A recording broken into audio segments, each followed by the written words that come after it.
இணைந்திருக்கிறோம் நேயர்களே, வணக்கம். தமிழொலி நிகழ்ச்சியுடைய தலைப்பு பகுதியில் சந்தித்துக்கிறோம். இன்றைக்கு என்ன விடயம் என்றால், இன்றைக்கு சர்வதேச பேரிடர் தடுப்பு தினமாக இருக்கிறது. அப்போ அது என்ன சர்வதேச பேரிடர் தடுப்பு தினம் என்றால், இன்றைக்கு இந்த குறிப்பாக இந்த காலங்கள் இந்த மாரி காலங்கள் இலங்கையிலே பேரிடங்கள் ஏற்படக்கூடிய காலங்களாக இருக்கிறது. வெள்ள அனர்த்தமாக இருக்கட்டும், மண் சரிவாக இருக்கட்டும், பாரிய புயல்களாக இருக்கட்டும், அப்படியான விடயங்களை பேரிடராக குறிப்பிடலாம். எங்களை போன்ற தெற்காசிய நாடுகளில், குறிப்பாக இலங்கை போன்ற நாடுகளில் இந்த மழைக்காலங்களில் இந்த பேரிடர்கள் ஏற்படுவது வளமையாக நடப்பதாக இருக்குது. குறிப்பாக மலைய பகுதிகளில் இந்த மண் சரிவாக இருக்கட்டும், வெள்ள அனர்த்தமாக இருக்கட்டும், அதே போல் எங்களுடைய பிரதேசங்களிலும் இந்த வெள்ள அனர்த்தங்கள் புயல் காரணமாக பாரிய விடயங்கள் ஏற்படும். எங்களுக்கு அண்மையில் இருக்கக்கூடிய இந்தியாவிலே கூட இந்த புயல் அல்லது வெள்ளப்பெருக்குகள் பாரிய அளவில் ஏற்படும். அப்போ எங்களுடைய பிரதேசங்களிலேயும் கடந்த ஆண்டும் நாங்கள் ஒரு வெள்ள அனர்த்தத்தை சந்தித்திருந்தோம். கடந்த ஆண்டு வெள்ள அனர்த்தம் எங்களுக்கு பல்வேறு உண்மைகளை புலப்படுத்தியிருந்தோம். குறிப்பாக வடக்கு மக்களுக்கு இந்த சட்டவிரோத கட்டிடங்கள் அமைப்பு தொடர்பாக பல்வேறு விடயங்களை பார்க்கக்கூடியது. அப்போ சர்வதேச பேரிடர் தடுப்பு தினத்தில் என்ன கூற போகிறோம் என்றால், பேரிடர்கள் வரக்கூடியவற்றை நாங்கள் அவற்றை முற்றுமுழுதாக தடுக்காவிட்டாலும் ஓரளவு அவற்றை குறைப்பதற்கான வழிமுறைகளை பார்த்துக்கொள்ளலாம். அல்லது பேரிடர்களால் ஏற்படக்கூடிய அழிவுகளை குறைக்கக்கூடிய வழிமுறைகளையும் நாங்கள் ஏற்படுத்திக்கலாம். ஒரு வெள்ள இனத்தம் வருகிறது என்றால், இயற்கையாக வரக்கூடிய வெள்ள இனத்திற்கும் செயற்கையாக வரக்கூடிய வெள்ள இனத்திற்கும் இடையிலே நிறைய வித்தியாசங்கள் இருக்குது. செயற்கையாக வெள்ள இனத்தங்கள் வெள்ள வாய்க்கால்களை மூடி கட்டிடங்கள் கட்டுவது, தடுப்பு அணைகளை அமைப்பது, இவ்வாறான விடயங்கள் ஏற்படுகிறது. போன வருடம் வடக்கில் ஏற்படக்கூடிய வெள்ள இனத்தமும் அதுபோலத்தான் இருந்தது. அப்போ இந்த முறையும் இந்த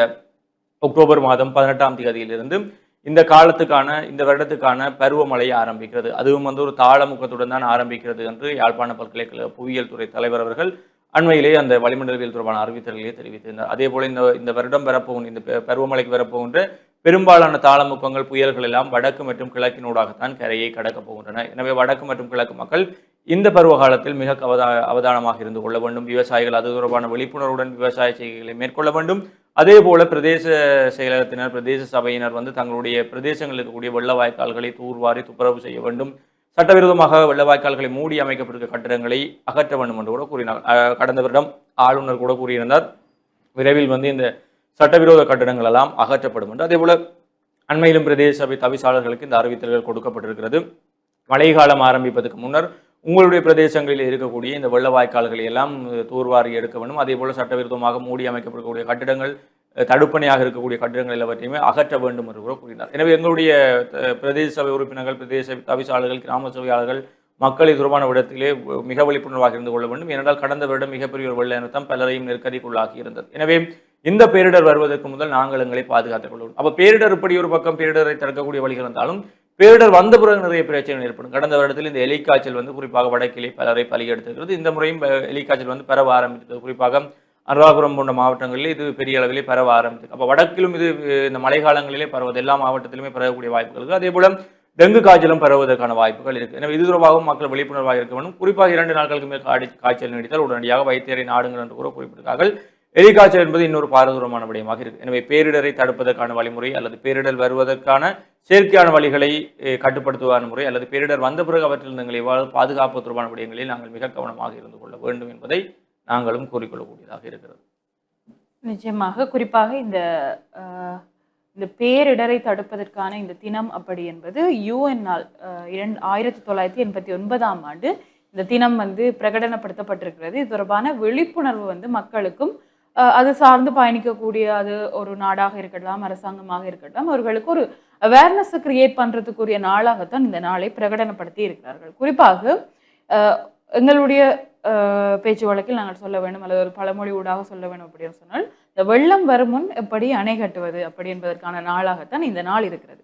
ஏற்படக்கூடிய பேரிடர்களை நாங்கள் எப்படி முன்னாயத்தமாக தடுக்க வேண்டும் அப்படி என்பதை பொதுமக்களுக்கு ஒரு விழிப்புணர்வை ஏற்படுத்துவதற்குரிய நாளாக இன்றைய நாள் அக்டோபர் 13ஆம் தேதியை யுஎன் பிரகடனப்படுத்தி இருக்கிறது. குறிப்பாக எங்களுடைய பிரதேசங்களிலும் கடந்த வருடம் எல்லாம் நாங்கள் ஒரு பேரிடர் அப்படி என்று சொன்னால் அதற்குரிய பெரிய ஒரு விடயம் இந்த வெள்ளப்பெருக்கு, அதனால் பாதிக்கப்பட்டிருக்கக்கூடிய குடும்பங்கள், கடும் மழை பெய்ததனால் பாதிக்கப்பட்டிருக்கக்கூடிய குடும்பங்களுடைய எண்ணிக்கை என்பதை நாங்கள் கடந்த வருடம் பார்த்திருக்கக்கூடிய ஒன்றாக இருக்கும். அதிலும் குறிப்பாக இந்த சமூக வலைதளங்களில் எல்லாமே இந்த வெள்ளத்தால் பாதிக்கப்பட்டு விட்டார்கள் அப்படி என்பதும் அதற்கான விமர்சன கட்டுரைகளும் பலருடைய கொந்தளிப்புகளையும் பார்க்கக்கூடியதாக இருந்தது.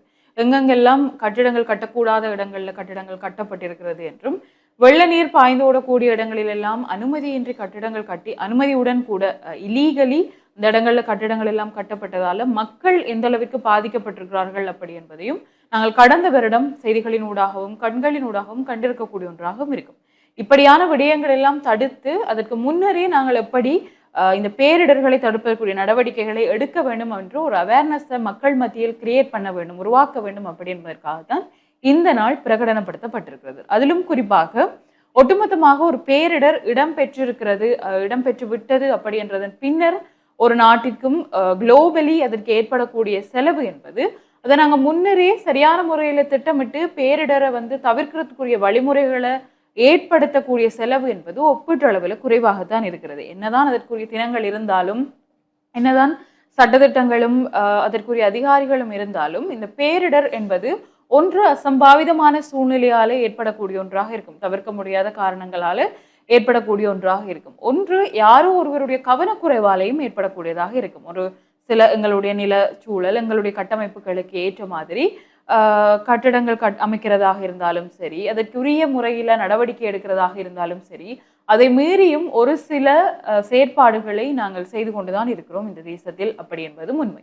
இப்படியான சூழ்நிலைகளால் ஏற்படக்கூடிய பேரிடர் என்பது அது பொதுமக்களாலும் சரி, சட்டங்களாலும் சரி, அதிகாரிகளாலும் சரி கட்டுப்படுத்தக்கூடிய ஒன்றாகவே இருக்கும். பேரிடர் தொடர்பான அவேர்னஸ் அதை குறைத்து அதனால் ஏற்படக்கூடிய இந்த ரிஸ்கை குறைத்து கொள்ளக்கூடிய தன்மை அப்படி என்பது ஒன்று தவிர்க்க முடியாத சூழ்நிலைகளால் ஏற்படலாம், அல்லது பொதுமக்கள் அது தெரிந்து செய்யக்கூடிய வேலைகளாகவும் இருக்கும். அப்ப பொதுமக்கள் இது தொடர்பான விழிப்புணர்வோடு நாங்கள் இருக்க வேண்டும். இனி வரக்கூடிய மழை காலம் அப்படி என்பது, அதிலும் குறிப்பாக இன்றைய பத்திரிகைகளில் நாங்கள் இந்த அனுராதபுரம் மாவட்டத்தில்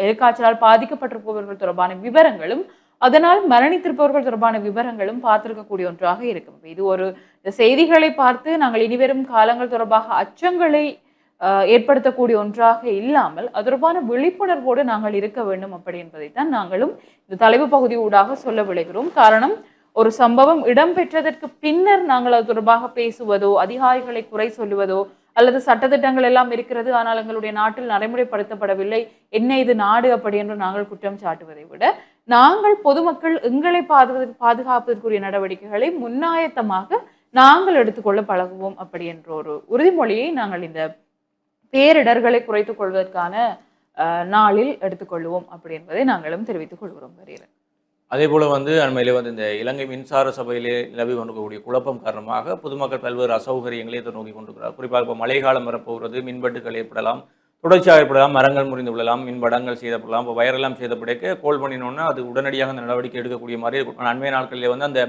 தொலைபேசி உரையாடல்கள் தங்களுக்கு திருப்தி அளிக்கவில்லை என்று பொதுமக்கள் பல இடங்களிலே தெரிவிக்கிறார்கள். காரணம், இலங்கை மின்சார சபை ஊழியர்களுடைய தொடர் வேலைநிறுத்த போராட்டங்களாக இருக்கட்டும், மின்சார சபைக்குள்ளே இருக்கக்கூடிய குழப்ப நிலைகளாக கூட இருக்கலாம். ஆனால் இந்த விடயங்கள் தொடர்பில் அரசு கவனம் செலுத்த வேண்டும், அல்லது குறிப்பிட்ட அதிகாரிகள் கவனம் செலுத்த வேண்டும். இந்த பேரிடர் காலங்களிலே மின்சார சபையினுடைய சேவை என்பது மிக தேவையாக இருக்கிறது. குறிப்பாக இந்த மழைக்காலம் ஆரம்பிப்பதற்கு முதல் வீதிகளிலே வளர்ந்திருக்கக்கூடிய மரங்களுடைய கிளைகளை வெட்டி வீதிகளை துப்புரவு செய்வது, அதே மூலம் அந்த மின்படங்கள் அல்லது முறிந்து விழக்கூடிய நிலைமையில் இருக்கக்கூடிய மரங்களை அவருடைய கிளைகளை வெட்டி பாரங்களை குறைத்து என்று பல்வேறு விடயங்கள் இருக்கு. இந்த விடயங்கள் தொடர்பாக கவனம் செலுத்த வேண்டும். அதேபோல் பிரதேச சபை உறுப்பினர்கள், பிரதேச சபை ஊழியர்கள் அனைவருமே இந்த விடயங்களிலே கவனமாக இருக்க வேண்டும். முறையான கழிவகற்றல் வேலைகளை செய்ய வேண்டிய தேவை இருக்கிறது. ஏனென்றால் கழிவுகள் இந்த காலங்களில் ஒழுங்காக அகற்றப்படாமல் விட்டால் அவை சென்று இந்த வெள்ளவாய்க்கால்களை அடைப்பதற்கான வாய்ப்புகள் இருக்கிறது. அதே போல இந்த அசுத்தமான நீராக இந்த வெள்ள நீர்களை மாற்றி பல சேதங்களை ஏற்படுத்தக்கூடிய வழிமுறைகளும் இருக்கு. எனவே அது தொடர்பான கழிவகற்றல் முறை சிறப்பாக பேணப்பட வேண்டும். அதே போல எந்த நேரத்திலும் எந்த இடரும் ஏற்படலாம் என்பது இந்த உலருணவுப் பொருட்கள், உலருணவுப் பொதிகளை வழங்கக்கூடிய தன்னார்வ நிறுவனங்கள், தொண்டு நிறுவனங்கள், இளையோர் அமைப்புகள் இவர்களும் தங்களை தயார்படுத்தி வைத்துக் கொள்ள வேண்டும். பொதுமக்களும் தங்களுக்கு தேவையான இந்த காலங்களில் வளமையாகவே வீட்டில் மூத்தவர்கள் இருந்தால் தேவையான மருத்துவ பொருட்கள் எல்லாம் எடுத்து வைப்பார்கள். அதே போல அவற்றையெல்லாம் தேவையான அளவிலே பெற்றுக்கொள்ளுங்கள். சிறுவர்கள், பெண்களுக்குரிய தேவையான உடைகள், ஆடைகள் எல்லாவற்றையுமே எடுத்து வைத்துக் கொள்ளுங்கள் என்பதையும் நாங்கள் இந்த நாளிலே கூறக்கூடியதாக இருக்குது. அதே போல இந்த எலிக்காய்ச்சல் தொடர்பாக கொஞ்சம் விழிப்புணர்வு இருக்க வேண்டும். எலிக்காய்ச்சல் போன வருடம் வடக்கில் பல உயிர்களை பலி எடுத்தது. குறிப்பாக இந்த வயல் நீர்களில் வயல் வேலை செய்பவர்களுக்கு இலகுவாக இந்த எலிக்காய்ச்சல் தோற்றக்கூடிய வழிமுறை இருக்கு. ஏனென்றால் எலிக்காய்ச்சல் என்பது எலியினுடைய சிறுநீரில் இருந்து வரக்கூடிய ஒரு பாக்டீரியா. அந்த பாக்டீரியாவுடைய தொற்றினால் ஏற்படக்கூடிய ஒரு காய்ச்சலாகத்தான் இருக்கிறது. எனவே வெளியிலே செல்பவர்கள், வயல் வேலைகளில் ஈடுபடுபவர்கள் உயர்ந்த பாதணிகளை அணிந்து கொள்ளுங்கள். அதேபோல் உங்கள் கால்களிலே உடலிலே காயம் இருந்தால் வெள்ள நீர் உங்களோடு நேரடியாக தொடர்பு வருவதை தடுத்துக் கொள்ளுங்கள். அதே போல காயம் இருப்பவர்கள் வழியில் செல்லாதிருப்பது நல்லது. சிறுவர்கள், குழந்தைகளை இந்த வழியிலே வெள்ள நீர்களுக்குள் விளையாடுவதை தடுத்துக் கொள்ளுங்கள். அதே போல தேவையற்ற விதத்தில் இந்த வெள்ள வாய்க்கால்களுக்குள் இறங்குவது, அதே போல இந்த வயல்வெளிகளுக்குள் பாதுகாப்பு இல்லாமல் இறங்குவது கொண்ட விடயங்களை தவிர்த்துக் கொள்ளும். அதே போல 2 நாட்களுக்கு மேல் காய்ச்சல் நீடித்தால் அல்லது கண்கள் சிவத்தல், தலைவலி, சோர்வு இப்படியான விடயங்கள் உடனடியாக வைத்தியரை நாடி உடனடியாக வைத்திய சிகிச்சைகளை பெற்றுக்கொள்ளுங்கள் என்பதையும் கூறிக்கொள்கிறோம். அதே போல டெங்கு காய்ச்சல், டெங்கு பெருகும் இடங்களாக அண்மையிலே இந்த விலங்குகளுக்கு வைக்கக்கூடிய தண்ணீர் அந்த தண்ணீர் பாத்திரங்களிலே வந்து டெங்கு முட்டைகள் காணப்படுகின்றன. பல இடங்களில் செய்யப்பட்ட ஆய்வுகளின் அடிப்படையில் விலங்குகளுக்கு நாங்கள் முதல் நாள் வைக்கக்கூடிய நாய்க்கு ஒரு கப்பில் தண்ணீர் வைக்கிறோம்னா அந்த தண்ணீரை நாய் குடித்த பிறகு நாங்கள் அதை அப்படியே விடுறோம். அந்த தண்ணீர் இருக்க கப்பில் இருக்கிற தண்ணீர் குடிச்சு முடியும் மட்டும். ஆனால் அவர்கள் என்ன கூறுகிறார்கள், உடனடியாக ஒரு நாள் முடிஞ்சனா அடுத்த நாள் புதிய தண்ணீரை மாற்றி வையுங்கள். டெங்கு நுளம்புகள் அவற்றில் முட்டையிட்டு பெறுவதற்கான வாய்ப்புகள் அதிக அளவில் இருக்கிறது. ஆய்வுகள் மூலம் அவற்றையும் கண்டுபிடித்திருக்கிறோம் என்று தெரிவித்திருக்கிறார்கள். அதுபோல இந்த டெங்கு நுளம்புகள் பெருகக்கூடிய அளவில் உங்கள் சுற்றுச்சூழலை வைத்துக் கொள்ளாதீர்கள். டெங்கு நுளம்பும் இப்பொழுது உயிர்கொல்லி நுளம்பாக பல்வேறு ஆபத்துகளை ஏற்படுத்தி கொண்டிருக்கிறது. எனவே இந்த காலங்களில் எங்களுக்கு குறிப்பாக இந்த டெங்கு எலிக்காய்ச்சல் போன்ற பிரச்சனைகள் வந்து எங்களை நாங்கள் பாதுகாத்துக் கொள்ள வேண்டிய தேவை இருக்கு. அதே போல மலைய உறவுகள் இந்த வானிலை மையத்தால் வெளியிடப்படக்கூடிய இந்த வெள்ள அனர்த்தம் அல்லது மண் சரிவு தொடர்பான விடயங்களிலும் கவனமாக இருந்து கொள்ள வேண்டும். குறிப்பாக நாங்கள் மீண்டும் கூறிக்கொள்வது, இந்த பருவகால மழைக்கு வரக்கூடிய பல்வேறு அனர்த்தங்கள் அல்லது தாளமுக்கங்கள் புயல்கள் வந்து வடக்கு கிழக்கு கரையோரத்தினூடாகத்தான் கரையை கடக்க இருக்கிற அந்த தகவல். எனவே வடக்கு கிழக்கு மக்கள் இன்னும் கொஞ்சம் அவதானமாக இருக்க வேண்டும் என்பதை இந்த சர்வதேச பேரிடர் குறைப்பு தினத்திலே நாங்கள் உங்களுக்கு கூறிக்கொள்ளக்கூடியதாக இருக்கிறது.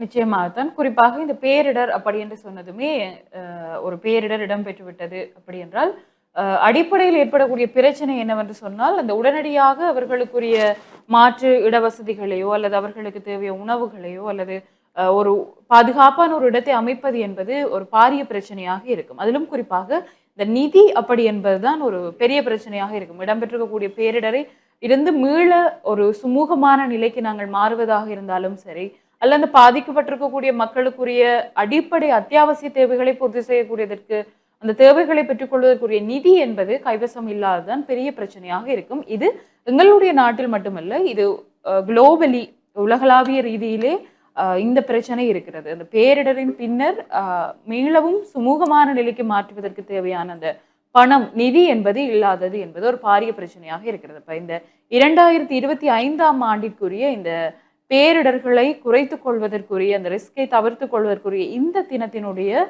கருப்பொருள் என்னவாக இருக்கிறது அப்படி என்று சொன்னால், ஒரு பேரிடர் இடம்பெற்று விட்டது அப்படி என்று சொன்னால் அதற்குரிய நிதி என்பது பிரச்சனையாக இருக்கிற பட்சத்தில் அந்த நிதியை நாங்கள் முன்னரே ஆரம்ப காலத்திலேயே அதை சேகரிக்க தொடங்க வேண்டும் அப்படி என்பதுதான் இந்த 2025ஆம் ஆண்டிற்குரிய இந்த பேரிடரை குறைத்துக் கொள்ளக்கூடிய இந்த தினத்திற்குரிய கருப்பொருளாக இருக்கிறது. அப்ப இது வந்து ஒரு சமூகமாக சேர்ந்துதான் செய்ய வேண்டும். அல்லது ஒரு இடம்பெற்று விட்டது என்றால் அந்த பிரதேசத்தில் இருக்கக்கூடிய இளைஞர் குழுக்களோ அல்லது அரசியல் சார்ந்தவர்களோ தான் செய்ய வேண்டும் அப்படி என்பது இல்லை. அடிப்படையில் இங்க இருக்கக்கூடிய ஒரு சில ஒரு சில பகுதிகளில் வசிக்கக்கூடியவர்கள் இந்த அதிகமான மழை பெய்தால் கூட பாதிக்கப்படக்கூடிய நிலைமையில் இன்னமும் எங்களுடைய பிரதேசத்தில் இருந்து கொண்டுதான் இருக்கிறார்கள். அப்ப இப்படியான மழை காலங்களில், வெள்ளப்பெருக்கு காலங்களில் பாதிக்கப்பட்டவர்களுக்கு எங்களுடைய வீடுகளில் இருந்து நாங்கள் செய்யக்கூடிய ஒரு சிறிய உதவி கூட அவர்களுக்கு ஒரு பெரிய உதவியாக இருக்கும். இப்படியான காலங்களில் நீங்களும் பார்த்து கொண்டிருப்பவர்களாக இருந்தாலும் சரி, பொருளாதார ரீதியாக வலுப்பெற்றவர்களாக இருந்தாலும் சரி, அன்று உங்களுடைய பொருளாதார ரீதியான தேவைகளை உங்களால் பூர்த்தி செய்யக்கூடிய பட்சத்தில் உங்களுக்கு இருக்கக்கூடிய மிகுதியான தொகையை இப்படி இருப்பவர்களுக்கு நீங்கள் உதவி செய்வீர்கள் அப்படின்னு நாங்கள் நம்புகிறோம். அந்த தேவையான காலப்பகுதிகளில் அவர்களுக்கு உங்களால் முடிந்த உதவிகளை நீங்களும் செய்யுங்கள். குறிப்பாக கடந்த வருடங்கள் பல செய்திகளை நாங்கள் பார்க்கக்கூடியதாக இருந்தது. இந்த வெள்ளத்தால் பாதிக்கப்பட்டவர்களுக்கு உதவி செய்பவர்கள் நேரடியாக உரிய அதிகாரிகளின் மூலமாகவோ அல்லது சரியான அங்கீகாரம் பெற்றிருக்கக்கூடிய இளைஞர் கழகங்கள் சங்கங்களின் ஊடாக உதவிகளை செய்யுங்கள் அப்படி என்ற ஒரு செய்தி பரவலாக காணப்பட்டது. காரணம், அந்த சந்தர்ப்பத்தை பயன்படுத்தி கொண்டு நிதி மோசடி இடம்பெற்ற சம்பவங்களும் பல பதிவாகி இருந்தன. அப்படி என்று சொன்னால் இந்த வருடமும் இப்படியான சம்பவங்கள் இடம்பெறாது, அது தொடர்பான உரிய நடவடிக்கைகள் முன்னரே எடுக்கப்படும் அப்படி என்று நாங்கள் உறுதிப்பட கூறவிட முடியாது. ஆகவே நீங்களும் ஒரு பேரிடர் சம்பவங்களுக்கு நிதி சேகரிக்கின்றீர்கள் என்றாலோ அல்லது உதவி செய்ய போகிறீர்கள் அப்படி என்று சொன்னாலோ உரிய முறையில் அவர்களுக்கான உதவி உண்மையிலேயே உதவி தேவைப்படுபவர்களுக்கு அது சென்றடைய வேண்டும் அப்படி என்ற ஒரு நல்ல நோக்கத்துடன் அந்த உதவியை வழங்குங்கள் அப்படி என்பதையும் நாங்கள் தெரிவித்துக் கொள்கிறோம். நிச்சயமாக இப்போ இந்த நிதி விடயங்களிலும் கவனமாக இருந்து கொள்ளுங்கள். என்னடா இப்போ இந்த காசு அடிக்கிறதுக்கு, வெளிநாட்டில் காசு அடிக்கிறதுக்கு எல்லாம் இங்கே இருந்து வெளிநாட்டுக்கு போகிறாங்க நிறைய பேர். அங்கே போய் காசு எடுத்துட்டு வர்றதுக்கு அது இளைஞர்கள் சிறுவர்கள் இல்லை, இந்த பெரிய அரசியல் உயர் பதவியில் இருக்கக்கூடிய ஆக்களும் வந்து இந்த காசு சேர்க்கறதுக்காண்டி வெளிநாடு வரைக்கும் போய் வராங்க. அப்போ இந்த காசு விஷயங்களில் கொஞ்சம் கவனமாக இருந்து கொள்ளுங்க. அதே போல் இந்த தனியார் நிறுவனங்கள், தொண்டு நிறுவனங்கள், தனியார் அமைப்புகள், அதே போல் இளைஞர் கழகங்கள் எல்லாம் இந்த கடந்த காலங்களில் வந்து மிக சிறப்பாக தங்களுடைய பணிகளை மேற்கொண்டார்கள். இளைஞர்கள் எல்லாம் துடிப்போடு இருந்தார்கள். அப்போ எந்த காலத்தில் இங்கே இடர் வந்தாலும் இளைஞர்கள் மீது எவ்வளவு விமர்சனங்கள் இருந்தாலும் அந்த காலங்களில் களத்திலே நின்று வேலை செய்யக்கூடியவர்களாக இளைஞர்கள். எனவே இந்த பேரிடர் காலம் வரப்போகிற அது பேரிடராக வருகிறதோ இல்லையோ தயாராக இருப்போம் என்பதை கூறிக்கொண்டு இந்த சர்வதேச பேரிடர் குறைப்பு தினத்திலே நாங்களும் இந்த மழை காலத்தை தயாராக எதிர்கொள்வோம் என்று கூறிக்கொண்டு நாங்களும் உங்களிடமிருந்து விடைபெற்று செல்ல போகிறோம். மற்றும் ஒரு நிகழ்ச்சியில் உங்களை சந்திக்கும் வரை உங்களிடமிருந்து விடைபெற்று செல்லும் நான் மற்றும் உங்கள் அன்பின் கரிகரன். மற்றும் ஹார்த்தியாயினி. நன்றி. நன்றி.